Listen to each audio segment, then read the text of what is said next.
When the ark of the Lord had been in Philistine territory 7 months, the Philistines called for the priests and the diviners and said, "What shall we do with the ark of the Lord? Tell us how we should send it back to its place." They answered, "If you return the ark of the God of Israel, do not send it back to him without a gift. By all means, send a guilt offering to him. Then you will be healed, and you will know why his hand has not been lifted from you." The Philistines asked. "What guilt offering should we send to him?"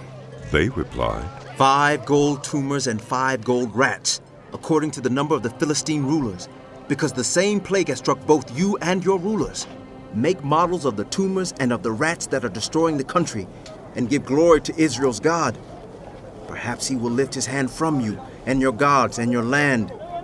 Why do you harden your hearts as the Egyptians and Pharaoh did? When Israel's God dealt harshly with them, did they not send the Israelites out so they could go on their way?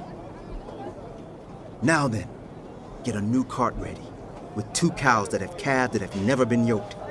Hitch the cows to the cart, but take their calves away and pin them up. Take the ark of the Lord and put it on the cart, and in the chest beside it put the gold objects you are sending back to him as a guilt offering. Send it on its way, but keep watching it. If it goes up to its own territory, toward Beth Shemesh, then the Lord has brought this great disaster on us. But if it does not, then we will know that it was not his hand that struck us, but that it happened to us by chance." So they did this. They took 2 such cows and hitched them to the cart and pinned up their calves. They placed the ark of the Lord on the cart, and along with it the chest containing the gold rats and the models of the tumors. Then the cows went straight up toward Beth Shemesh, keeping on the road and lowing all the way. They did not turn to the right or to the left. The rulers of the Philistines followed them as far as the border of Beth Shemesh. Now the people of Beth Shemesh were harvesting their wheat in the valley, and when they looked up and saw the ark, they rejoiced at the sight. The cart came to the field of Joshua of Beth Shemesh, and there it stopped beside a large rock. The people chopped up the wood of the cart and sacrificed the cows as a burnt offering to the Lord. The Levites took down the ark of the Lord, together with the chest containing the gold objects, and placed them on the large rock. On that day the people of Beth Shemesh offered burnt offerings and made sacrifices to the Lord. The 5 rulers of the Philistines saw all this, and then returned that same day to Ekron. These are the gold tumors the Philistines sent as a guilt offering to the Lord, 1 each for Ashdod, Gaza, Ashkelon, Gath, and Ekron.